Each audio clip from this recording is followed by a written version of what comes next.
concerning a provost who did not recognize things by honor de Balzac. In the good town of Bourges at the time when that lord, the king, disported himself there, who afterwards abandoned his search after pleasure to conquer the kingdom, and did indeed conquer it, lived there a provost entrusted by him with the maintenance of order, and called the provostroyal, from which came under the glorious son of the said king the office of provost of the hotel, in which behaved rather harshly my lord Tristan of Myre, of whom these tales oft make mention, although he was by no means a merry fellow. I give this information to the friends who pilfer from old manuscripts to manufacture new ones, and I show thereby how learned these tales really are without appearing to be. So very well then, this provost was named Pico or Picolt, of which some made Picotin Picoter, and Piquery by some Pidot or Pidot, from which comes pittance by others in Languedoc Pichat, from which comes nothing comes worth knowing by these Petiot or Petiot by those Petitot and Petinalt or Petiniod, which was the Masonic appellation, but at Bourges he was called Petty, a name which was eventually adopted by the family, which has multiplied exceedingly, for everywhere you find des Petties. And so he will be called Petty in this narrative. I have given this etymology in order to throw a light on our language, and show how our citizens have finished by acquiring names, but enough of science. This said provost, who had as many names as there were provinces, into which the court went, was in reality a little bit of a man whose mother had given him so strange a hide that, when he wanted to laugh, he used to stretch his cheeks like a cow making water.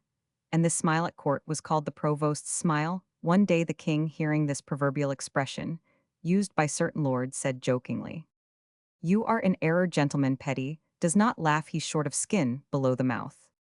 But with his forced laugh, Petty was all the more suited to his occupation of watching and catching evildoers. In fact, he was worth what he cost. For all malice he was a bit of a cuckold, for all vice he went to vespers, for all wisdom he obeyed God, when it was convenient, for all joy he had a wife in his house, and for all change in his joy he looked for a man to hang, and when he was asked to find one he never failed to meet him, but when he was between the sheets he never troubled himself about thieves. Can you find in all Christendom a more virtuous provost? No, all provosts hang too little or too much, while this one just hanged as much as was necessary to be a provost. This good fellow had for his wife in legitimate marriage, and much to the astonishment of everyone, the prettiest little woman in Bourges.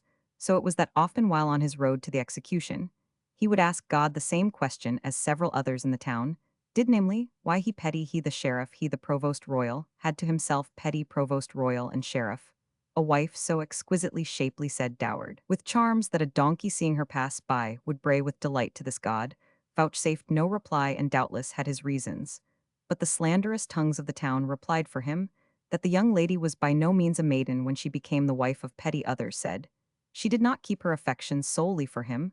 The wags answered that donkeys often get into fine stables. Everyone had taunts ready, which would have made a nice little collection had anyone gathered them together from them. However, it is necessary to take nearly four-fifths, seeing that Petty's wife was a virtuous woman who had a lover for pleasure, and a husband for duty. How many were there in the town, as careful of their hearts and mouths? If you can point out one to me, I'll give you a kick, or a halfpenny, whichever you like. You will find some who have neither husband nor lover. Certain females have a lover and no husband. Ugly women have a husband and no lover. But to meet with a woman who, having one husband and one lover, keeps to the deuce, without trying for the tray, there is the miracle. You see, you greenhorns, blockheads, and dolts, now, then put the true character of this virtuous woman on the tablets of your memory. Go your ways, and let me go mine. The good Madame Petty was not one of those ladies who are always on the move, running hither and thither, can't keep still a moment, but trot about worrying, hurrying, chattering, and clattering, and had nothing in them to keep them steady, but are so light that they run after a gastric zephyr, as after their quintessence. No, on the contrary, she was a good housewife, always sitting in her chair or sleeping in her bed, ready as a candlestick, waiting for her lover when her husband went out, receiving the husband when the lover had gone. This dear woman never thought of dressing herself, only to annoy and make other wives jealous. Pish. She had found a better use for the merry time of youth, and put life into her joints in order to make the best use of it. Now you know the provost and his good wife. The provost's lieutenant in duties, matrimonial duties, which are so heavy that it takes two men to execute them, was a noble lord, a landowner, who disliked the king exceedingly. You must bear this in mind, because it is one of the principal points of the story. The constable, who was a thorough Scotch gentleman, had seen by chance Petty's wife and wished to have a little conversation with her comfortably towards the morning, just the time to tell his beads which was Christianly honest or honestly Christian, in order to argue with her concerning the things of science, or the science of things, thinking herself quite learned enough. Madame Petty, who was, as has been stated, a virtuous, wise, and honest wife, refused to listen to the said constable. After certain arguments, reasonings, tricks, and messages, which were of no avail, he swore by his great black cockadoodle that he would rip up the gallant, although he was a man of mark. But he swore nothing about the lady. This denotes a good Frenchman, for in such a dilemma there are certain offended persons who would upset the whole business of three persons, by killing for the constable, wagered his big black cockadoodle before the king and the lady of Sorrel, who were playing cards before supper, and his majesty was well pleased, because he would be relieved of this noble that displeased him, and that without costing him a thank you. And how will you manage the affair? Said Madame de Sorrel to him, with a smile. Oh, oh, replied the constable, you may be sure, madame, I do not wish to lose my big black cockadoodle. What was then this great cockadoodle? Ha ha, this point is shrouded in darkness to a degree that would make you ruin your eyes in ancient books. But it was certainly something of great importance, nevertheless. Let us put on our spectacles and search it out. Duel signifies in Brittany. A girl in coke means a cook's frying pan. From this word has come into France that of coquin, a knave who eats, licks, laps, sucks, and fritters his money away, and gets into stews, is always in hot water, and eats up everything, leads an idle life. And doing this becomes wicked, becomes poor, and that incites him to steal or beg. From this, it may be concluded by the learned that the great cockadoodle was a household utensil, in the shape of a kettle used for cooking things. Well, continued the constable, who was the seer of Richmond, I will have the husband ordered to go into the country for a day, and a night, to arrest certain peasants, suspected of plotting treacherously with the English. Thereupon, my two pigeons, believing their man absent, will be as merry as soldiers off duty. And if a certain thing takes place, I will let loose the provost, sending him in the king's name to search the house, where the couple will be, in order that he may slay our friend, who pretends to have this good cordelier all to himself. What does this mean? Said the Lady of Bute. Friar, friar, in equivoque, answered the king, smiling. Come to supper, said Madame Agnes, you are bad men, who with one word insult both the citizens' wives and a holy order. Now for a long time, Madame Petty had longed to have a night of liberty, during which she might visit the house of the said noble, where she could make as much noise as she liked without waking the neighbors, because at the provost's house she was afraid of being overheard, and had to content herself well with the pilferings of love, little tastes and nibbles, daring at the most only to trot, while what she desired was a smart gallop on the morrow. Therefore the latest maid went off about midday to the young lord's house, and told the lover, from whom she received many presents, and therefore in no way disliked him, that he might make his preparations for pleasure, and for supper, for that he might rely upon the provost's better half being with him in the evening, both hungry and thirsty. Good, said he, tell your mistress, I will not stint her in anything she desires. The pages of the cunning constable, who were watching the house, seeing the gallant prepare for his gallantries, and set out the flagons, and the meats, went and informed their master that everything had happened as he wished. Hearing this, the good constable rubbed his hands, thinking how nicely the provost would catch the pair. He instantly sent word to him that by the king's express commands he was to return to town, in order that he might seize at the said lord's house an English nobleman with whom he was vehemently suspected to be arranging a plot of diabolical darkness.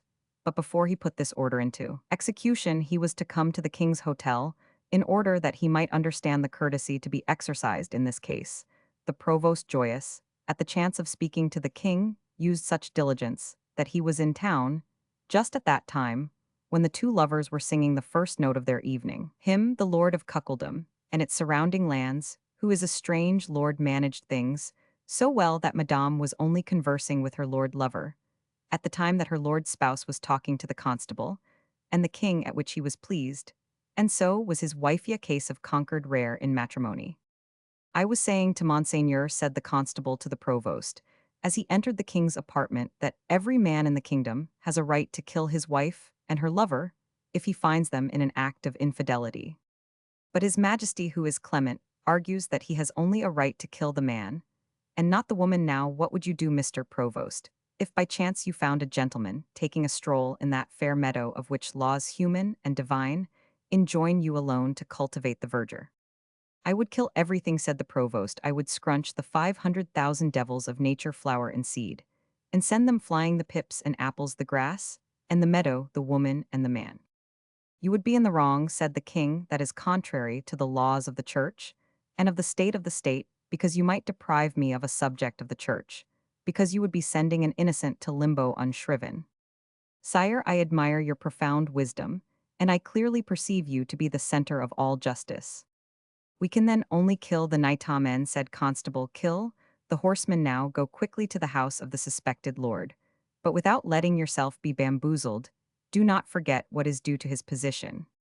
The provost, believing he would certainly be Chancellor of France, if he properly acquitted himself of the task, went from the castle into the town, took his men, arrived at the nobleman's residence, arranged his people outside, placed guards at all the doors, opened noiselessly, by order of the king, climbs the stairs, asks the servants in which room their master is, puts them under arrest, goes up alone, and knocks at the door of the room where the two lovers are tilting in love's tournament, and says to them, "Open in the name of our lord the king's." The lady recognized her husband's voice, and could not repress a smile, thinking that she had not waited for the king's orders to do what she had done. But after laughter came terror. Her lover took his cloak, threw it over him, and came to the door, there not knowing that his life was in peril. He declared that he belonged to the court, and to the king's household. "Boss," said the provost, "I have a strict order from the king, and under pain of being treated as a rebel, you are bound instantly to receive me." Then the lord went out to him, still holding the door. "What do you want here?" "An enemy of our lord the king, whom we command you to deliver into our hands, otherwise you must follow me with him to the castle." This, thought the lover, is a piece of treachery on the part of the constable, whose proposition my dear mistress treated with scorn. We must get out of this scrape in some way. Then turning towards the provost, he went double or quits on the risk, reasoning thus with the cuckold. "My friend, you know that I consider you but as gallant a man as it is possible for a provost to be in the discharge of his duty now. Can I have confidence in you? I have here with me the fairest lady of the court. As for Englishmen, I have not sufficient of one to make the breakfast. Of the constable Roman 1,000 de Richmond, who sends you here, this is, to be candid with you, the result of a bet made between myself and the constable, who shares it with the king. Both have wagered that they know who is the lady of my heart, and I have wagered to the contrary. No one more than myself hates the English who took my estates in Piccadilly. Is it not a knavish trick to put justice in motion against me? Ho, ho, my lord constable, a chamberlain is worth two of you. And I will beat you yet, my dear Petty. I give you permission to search by night and by day every nook and cranny of my house, but come in here alone, search my room, turn the bed over, do what you like, only allow me to cover with a cloth or a handkerchief this fair lady, who is at present in the costume of an archangel, in order that you may not know to what husband she belongs." "Willingly," said the provost, "but I am an old bird not easily caught with chaff, and would like to be sure that it is really a lady of the court, and not an Englishman, for these English have flesh as white and soft as women, and I know it well because I've hanged so many of them." "Well then," said the lord, "seeing of what crime I am suspected, from which I am bound to free myself, I will go and ask my ladylove to consent for a moment to abandon her modesty. She is too fond of me to refuse to save me from reproach. I will beg her to turn herself over, and show you a physiognomy which will in no way compromise her, and will be sufficient to enable you to recognize a noble woman, although she will be in a sense upside down." "All right," said the provost. The lady, having heard every word, had folded up all her clothes, and put them under the bolster, had taken off her chemise, that her husband should not recognize, it had twisted her head up in a sheet, and had brought to light the carnal convexities which commenced where her spine finished. "Come in, my friend," said the lord. The provost looked up the chimney, opened the cupboard, the clothes chest, felt under the bed and the sheets, and everywhere. Then he began to study what was on the bed. "My lord," said he, regarding his legitimate appurtenances, "I have seen young English lads with backs like that. You must forgive me doing my duty, but I must see otherwise." "What do you call otherwise?" said the lord. "Well, the other physiognomy, or if you prefer it, the physiognomy of the other. Then you will allow madame to cover herself and arrange, only to show you sufficient to convince you," said the lover, knowing that the lady had a mark or two easy to recognize. "Turn your back a moment, so that my dear lady may satisfy propriety." The wife smiled at her lover, kissed him for his dexterity arranging herself cunningly, and the husband, seeing in full that which the jade had never let him see before, was quite convinced that no English person could be thus fashioned, without being a charming Englishwoman. Yes, my lord, he whispered in the ear of his lieutenant, this is certainly a lady of the court, because the townswomen are neither so well formed, nor so charming. Then the house being thoroughly searched, and no Englishman found, the provost returned, as the constable had told him, to the king's residence. Is he slain? Said the constable. Who? He who grafted horns upon your forehead. I only saw a lady in his couch, who seemed to be greatly enjoying herself with him. You with your own eyes saw this woman cursed cuckold, and you did not kill your rival. It was not a common woman, but a lady of the court. You saw her, and verified her in both cases. What do you mean by those words? Cried the king, who was bursting with laughter. I say with all the respect due to your majesty that I have verified the over and the under. You do not then know the physiognomies of your own wife, you old fool. Without memory, you deserve to be hanged. I hold those features of my wife in too great respect to gaze upon them. Besides, she is so modest that she would die rather than expose an atom of her body. True, said the king, it was not made to be shown. Old cockwadoodle, that was your wife, said the constable. My lord constable, she is asleep, poor girl. Quick, quick then to horse, let us be off, and if she be in your house, ill forgive you. Then the constable, followed by the provost, went to the latter's house in less time than it would have taken a beggar to empty the poor box. Hullo there, hi. Hearing the noise made by the men, which threatened to bring the walls about their ears, the maidservant opened the door yawning, and stretching her arms, the constable and the provost rushed into the room, where with great difficulty they succeeded in waking the lady, who pretended to be terrified, and was so soundly asleep that her eyes were full of gum at this. The provost was in great glee, saying to the constable that someone had certainly deceived him, that his wife was a virtuous woman, and was more astonished than any of them at these proceedings.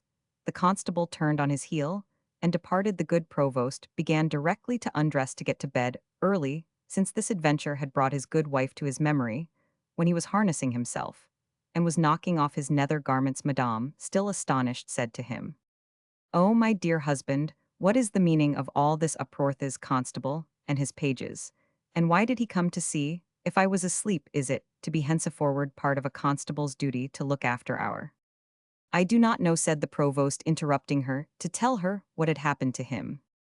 And you saw, without my permission, a lady of the court, ha ha, hew hew. Tine. Then she began to moan, to weep, and to cry in such a deplorable manner, and so loudly that her lord was quite aghast. What's the matter, my darling? What is it? What do you want? Ah, you want love me any more, or after seeing how beautiful court ladies are? Nonsense, my child, they are great ladies. I don't mind telling you in confidence, they are great ladies in every respect. Well, said she, am I nicer? Ah, said he, in a great measure, yes. They have then great happiness, said she, sighing, when I have so much with so little beauty. Thereupon the provost tried a better argument to argue with his good wife, and argued so well that she finished by allowing herself to be convinced that heaven has ordained that much pleasure may be obtained from small things. This shows us that nothing here below can prevail against the church of cuckolds.